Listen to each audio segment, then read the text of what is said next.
Now that is how you honor someone's memory. What's cracking, everybody, and welcome back to Kraken R&R, where the Seattle Kraken as an organization came into this game with heavy hearts after the passing of their co-founder and co-majority owner, David Bonderman, on Wednesday at the age of 82. Now, David Bonderman led a pretty remarkable life that took him all over the world to all sorts of different areas, with roots always, though, in Seattle, and obviously the part that is most relevant to us here is a mixture of those roots in Seattle and his love for sports that led him to help play a key role in bringing the NHL to Seattle. And who knows if a team may have ended up here in Seattle eventually anyway. The NHL definitely really wanted to be in Seattle, just politically the city couldn't get out of its own way, and Bonderman played a big role in being that group that eventually got the city to approve the building of the new, well, what was Key Arena, but now Climate Pledge under the same roof. So either way, I think it's easy to say that we may not have had a team, at least not when we got it, and we certainly would not have had this one without David Bonderman. A team which he not only had a big role in bringing here and building, as well as the building that they play in, but also, as a fun little side fact for those that may not know or just forgot, will always bear his mark visually with the eye on the logo, something that was his idea late in the branding process and may not be there if it wasn't for him either. And of course, go figure that the first game that the Kraken will play after his passing, the first game played in his memory, just so happens to be against the Boston Bruins, which is significant because as a sports lover, the first foray that he took into ownership was as a part owner of the now defending champion Boston Celtics. Thankfully, those the franchise and the rest of us remembered him off the ice.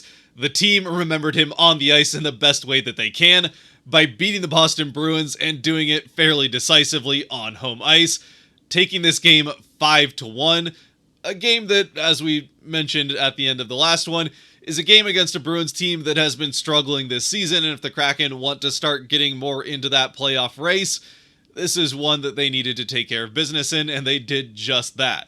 Now, with that being said, it may not look like, if you look at especially the shots on goal, that the Kraken controlled this game for the vast majority of it, as the Bruins by the end of it do fairly significantly outshoot the Kraken, and I'm pretty sure outshot them in all three periods. But as we'll get a little bit more into later, the Kraken kind of just picked up where they left off against the Panthers and a couple of the games on that East Coast road trip, where sure, they're allowing a fair amount of shots on goal. Shot quantity is pretty high, but the quality for the opposing shots is getting worse and worse as the games go along. The Kraken just not allowing much to the middle of the ice, and then getting some pretty good looks back the other way. So, quality-wise, the Kraken had the advantage in this game. And getting into the game with two changes in the Kraken lineup, Grubauer makes a surprise, I guess, to everybody that wasn't in the locker room start. I think pretty much everyone was expecting it to be Decord, but at least Grubauer seemed like he was expecting it, so he gets the start and played a fantastic game for the Kraken, picking up where he left off, certainly in the back half of that game against the Rangers. And then also with Yanni Gourde missing this game after leaving the previous one towards the end of it, he doesn't play, and stepping into his spot then would be Daniel Sprong, who I'd say had a pretty decent game. He doesn't end up getting onto the score sheet, but he did make a difference offensively with that fourth line, especially in the second period, created a couple of pretty good chances.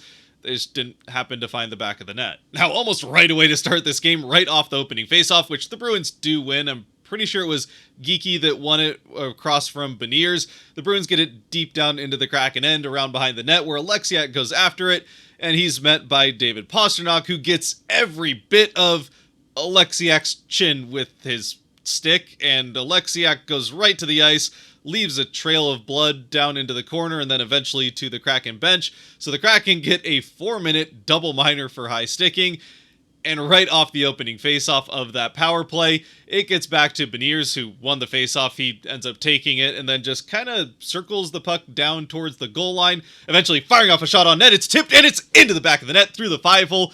Bjorkstrand getting right to the net, putting his stick on the ice. Beniers finds it, puts it off of it, and gets the Kraken the early 1-0 lead.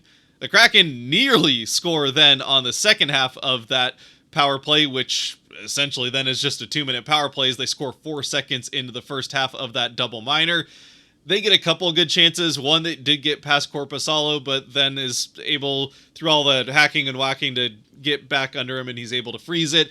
Then late in that power play, Bjorkstrand puts what he had dead to rights as his second power play goal to start off this game, goes off the near post and out. All he can do is just look to the sky and, I don't know if disgust is the right word, but disbelief, and knowing that he very well could have had 2 goals 2 minutes into this game. And so, having dodged those 2 bullets, the Bruins are able to kill off the second half of the double minor, but then send the Kraken right back to another power play with a tripping call. And on this power play, the Kraken once again nearly score on a couple of occasions, specifically the second unit looking very good and dangerous on this third power play already in 3 minutes of gameplay for the Kraken. Shane Wright has a couple good chances that won't go in. Tolvanen had one that came close. Eventually, though, the power play is killed off by the Bruins, but just as the 5th guy gets out on the ice, he might have just gotten into the play when one last clearing attempt by the Bruins is smacked out of midair, somewhere in the face-off circle by Shane Wright. He gets control of it, gets it down to Jaden Schwartz next to the net, and then Schwartz just poofs the puck into the net, just abracadabra alakazam, the puck is here, and now it's 2-0 Kraken. In reality, he is able to get a sneaky little backhand chip shot right past the back of the mask of Korpisalo into the net to give the Kraken the 2-0 lead. But from the angle that certainly the TV broadcast was on and I was viewing it from, it looked like Schwartz just had the puck 1 second and the next it was in the back of the net. It was hard to really see what had happened until you got a full look at the zoomed-in replay. So Schwartz gets his 8th of the season, Wright his 5th assist on what is technically not a power play goal. Technically, the Kraken just go 1 for 3 on the power play in this game, which isn't bad, 33% on the power play. It does continue what has been a strong power play here over the last couple of weeks after being, well, I guess the NHL's worst power play, or one of the worst power plays in the NHL over the month of November. Either way, from this point on, for the first period anyway, it is mostly Bruins. It looks a lot like that game a couple nights ago against the Panthers, where the Bruins are spending a lot of time with the puck and a fair amount of it in the offensive end, but the Kraken just are not giving them anything anywhere near the net. All of the shots are coming from the outside, and anything that the Bruins are able to eventually work to the middle is either whacked away by a Kraken stick, or the very few opportunities that the Bruins got that were good looks from in tight, they almost exclusively shot them above the net with nothing that Grubauer really had to do about it other than watch it go whizzing over his head to safety. All of which also includes the one Bruins power play that they would get in the game, 4 power plays happening in the first half of the first period, and that would be all the special teams we saw throughout the rest of the game. This time, unlike the one against the Panthers, though, I wouldn't really say there was a lot of terribly missed calls the rest of the way. There was a spot later, I think in the third period, where there was some pushing and shoving. Geekie throws a punch at Cartier that probably could have gotten called roughing back and forth between Geekie and Cartier, but they decide not to call it. Nothing terribly egregious, though. Nothing I think you look at and be like, what are you thinking there, officials? But either way, the Kraken survive the rest of the first period and really survive it by just some fantastic defense. Grubauer's pads on his legs getting a good workout in this game. Lots of the sound of the puck going off of the pad as he just goes into the butterfly to stop every shot pretty much that's coming from well out and along the ice. And then we get to that first intermission with the score still 2-0 Kraken. Then in the second period, the Kraken are able to even things out a little bit more, at least as far as general momentum is concerned. The Bruins still are getting more quantity, while the Kraken are certainly getting the better quality. It seemed like almost every Kraken chance, or at least every other Kraken chance, was a good chance to score, with Korpisalo making a few pretty nice saves and also catching a couple big breaks along the way. Unfortunately, on the period as a whole, it would be the Bruins who would get closer to evening things on the scoreboard, as the only goal of the period does come for Boston. It comes off of what starts out as a play of the one puck that sneaks past Grubauer in this game, and it's a nice play by the Bruins, a well set up, one of their few dangerous chances that actually ended up on net. A nice pass from behind the net out to the far side across the seam, so it's not only a north-south pass from behind the net to in front of it, but also an east-west pass from one side of the crease to the other. The shot is on net, and Grubauer gets at least enough of it to prevent it from going into the net clean. It still leaks through him and gets right to the post, where then 2 players dive at it. It's Montour for the Kraken and Marchand for the Bruins. Montour is able to get to it first. Neither player hits it with their stick. So then as Montour shoves it with his glove away from the goal line just barely before it crosses all the way. I mean, there was less than a quarter of an inch of puck that's sitting on that last little bit of red line before being all the way in the goal. He keeps it out, but unfortunately in so doing, he covers the puck in the crease, which only the goaltender is allowed to do. And that then allows what is either going to be a power play or an awarded penalty shot. In this case, they, after confirming that the puck didn't cross the line all the way, or the penalty shot to Marchand, he skates in and just puts a nice move on Grubauer, goes from one side to the other, forehand all the way, and then at the last second goes backhand to just stop the puck's momentum and push it through the 5-hole as Grubauer goes from one side to the other, and the Bruins pull to within one, where the score would stay until the second intermission. And then as we start the third period, the Kraken just keep things going in the right direction, as for the first half of the third period, they're no longer just getting the better quality shots, they're also starting to get the better quantity of shots, which does turn back around in the back half of the third for the Bruins to eventually get the higher shot total by the end of the third. But the Kraken have already extended the lead at that point. The first goal comes just a couple minutes into the third period. It's Burakovsky who gets the puck into the offensive end as he just has a nice play to get it down deep, circles with the puck around behind Boston's net, before eventually dropping a pass to Dunn as Dunn dives deep into the offensive end and Burakovsky comes up the far side. The two crossing pass, Dunn ends up with the puck around the middle of the face-off circle on that left side of the offensive end. It doesn't take him long to find a wide open Jared McCann in the slot. McCann gets the pass, one-times it on net, and it's blocked nicely in front by the stick of, I want to say, McAvoy, and just flies up in the air, still going, it looks like, towards the net, but it's at that point going to be a pretty easy save to make, or would have been if Dunn hadn't gone towards the net, watches the puck come all the way, and then just whacks it out of the air like he's playing badminton and into the back of the net to give the Kraken the 3-1 lead. And I gotta be honest, in the moment I thought he had hit it with the high stick into the net. Certainly the way that he hits it, it looks everything like that this is over the crossbar, so the goal's going to get disallowed. It does go to review, now at the very least for the Kraken. The good news is that the call on the ice was a good goal, so theoretically the idea is that they then have to have incontrovertible evidence or indisputable evidence that the puck was hit in with a high stick to overturn the call. But as it turns out, they, without really taking all that terribly long to make the decision, come away with the review with a pretty confident sounding call on the ice, which is a good goal, confirmed 3-1 Kraken. And I gotta say, even with the hometown bias and all that, I'm still not terribly convinced that it wasn't hidden with a high stick. It's pretty close on the replay. It's hard to get a particularly good look with the camera angles they had. The one that's most at level with the crossbar of the goal kind of looks like it's right around it. It's very close, so I'm not quite sure what they saw to confidently confirm it, but either way, we'll happily take it. The Kraken have the 3-1 lead, and they just keep the pressure on right up till the middle point of the third period, where they extend the lead one more time. It's an incredible shift by Shane Wright that makes this one happen.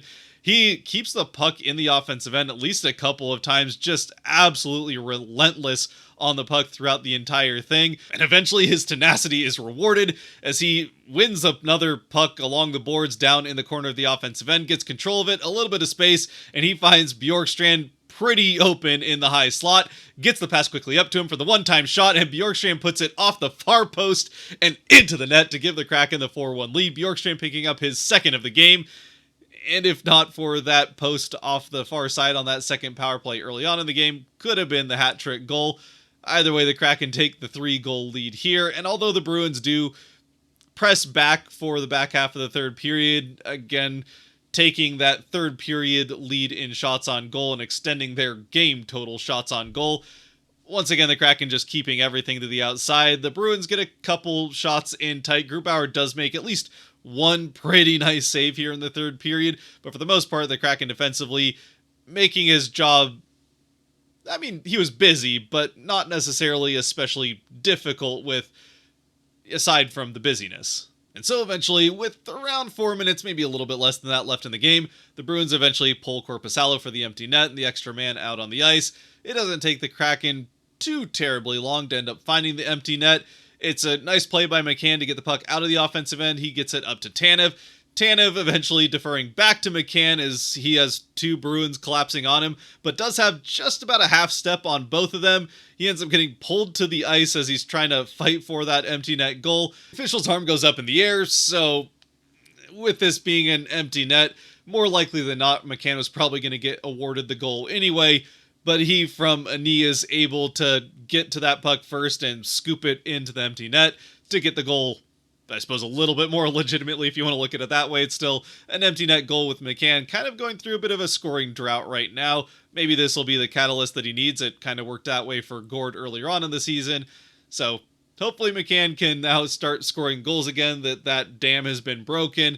He gets the empty netter to make it 5-1, and the Kraken come away with a big, much-needed victory against the Bruins. So once again with this game, it's just kind of a continuation from what we've seen over the last few from the Kraken. Certainly the last one where they at least got the point against the Panthers, but also the last couple games of the road trip. Certainly the one in New York, and even the game that they got close, the 3-2-1 against the Devils, where I think in all four of those they get fairly significantly outshot by the opponent.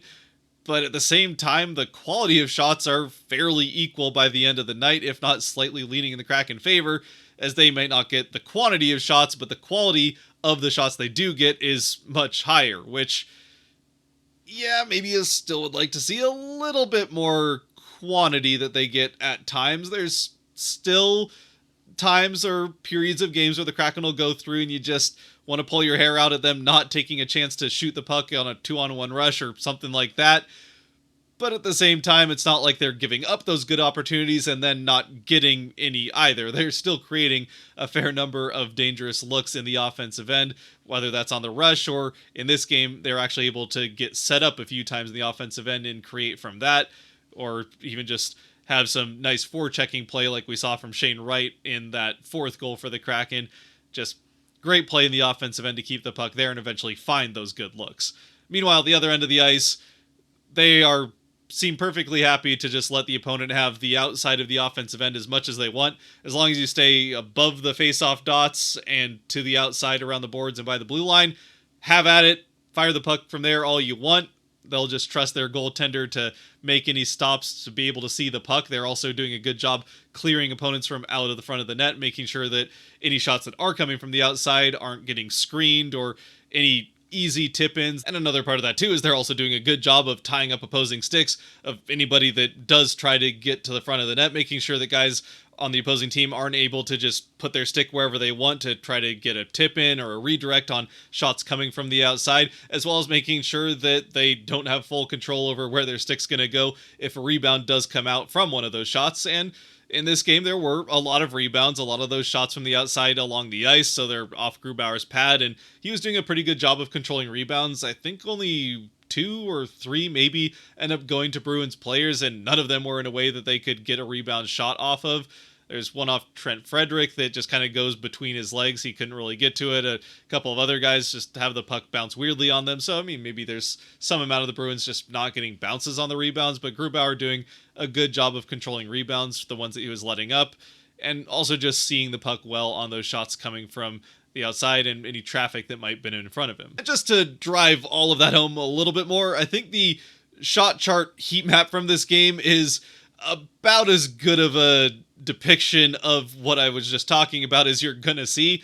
The Bruins side of things, as you can see, yeah, there's some traffic up around the net. A fair amount of that was from their power plays. They were able to get a little bit closer with the extra man, but still the vast majority of shots, there's a lot of shots coming there from around the outside. Meanwhile, the Kraken heat map is clumped up right there in the middle, kind of opposite of what the Bruins had. Of there's kind of some white spots in the middle of the Bruins heat map and everything on the outside. Then at the Kraken end of the ice, you've got that big red dot up towards the net and not a lot from the outside. Everything's getting pretty in tight in those dangerous areas. One last thing I'll say about it, at least for now anyways, that it certainly also helps with the transition game for the Kraken, really in both directions, but certainly on the back check has been much improved over these last couple of games.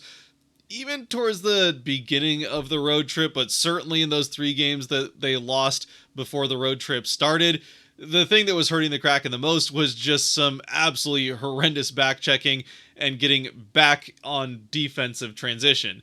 They were just allowing all sorts of passes to get through them, allowing guys to get past them that they just weren't picking up or seeing. And all of that has pretty much disappeared over these last couple of games. Their back checking and defensive awareness on the defensive transition through the neutral zone has been almost spotless in these last couple of games. This game, I don't know that they really had a big mistake in defensive transition. The only one I can think of in the last two games would be the one goal that Florida scored in the previous one off of that missed call on Gord on the other end of the ice. Meanwhile, offensively, the offensive transition for the Kraken did get shut down fairly effectively for the most part by the Panthers in the previous game, with the exception of some odd man rushes they were able to create, but the neutral zone was not something the Kraken had an easy job solving in that game. This game, though, it was definitely a bit different. The Kraken getting back to kind of more the team we've seen when they're playing well, able to get down the ice pretty quickly, play that north and south game that the Bielsma system likes to play, and that certainly helps create those high danger chances closer to the net that we are seeing in this one. Anyway, with that, let's close things out with the Kraken 3 stars. As always, brought to you by the patrons over on Patreon. If you do want to help decide the Kraken 3 stars after every game, you can help support a little bit more than you already are by watching this point by going to the link down below and supporting on Patreon as well. And with the first star, it was unanimously decided between Patreon and also the official first star that Philip Grubauer is the first star of this one for the Kraken. Personally, I might have gone with Bjorkstrand, but I think Grubauer is definitely worthy of that first star. 33 saves on 34 shots. Only the penalty shot from Marchand gets past him, so nothing gets past him into the net in regular play, if you will. So a fantastic night for Grubauer. Again, I don't know that he had to work. He did have to work quite a bit. He was very busy with 34 shots and the Bruins firing a lot of pucks towards the net, even a fair amount that didn't make it towards the net, or ones that went high of the net or wide of the net that he didn't have to stop. Still a fantastic night for me. He was seeing the puck very well, and again, did have some pretty good saves mixed in there, so I'm not trying to take anything away from the game that Grubauer had. Just saying that, well, let's just say this is the type of game that I think Grubauer's been waiting 3.5 years to have, where the team finally makes him look good rather than makes him look bad, by instead of allowing a small handful of high danger chances off of odd man rushes and whatnot and just defensive breakdowns. Instead, they allowed a whole ton of pretty low danger chances with good defense, and yeah, that will definitely make a goaltender's stats look a whole lot better. Either way, though, it's good to see the continued bounce back from that game in San Jose and building off of what he was able to do, and certainly the back half of that game against the Rangers, but even maybe the majority of that game against the Rangers. Moving on, though, to the second star, this is where we do go with Bjorkstrand. Another fantastic night for him, and that line continuing to look very good for the Kraken, as well as the power play looking dangerous. Bjorkstrand getting a goal both at 5-on-5 with that right line, and then also on the power play, where he's the one that split off. He's on the first unit, while the other two guys on that line, Wright and Tolvanen, are on the second unit. Either way, both units look good on the power play in this game. Bjorkstrand with the 2 goals, and were it not for a bit of plumbing and 1, maybe 2 inches the other way, could have had that hat trick.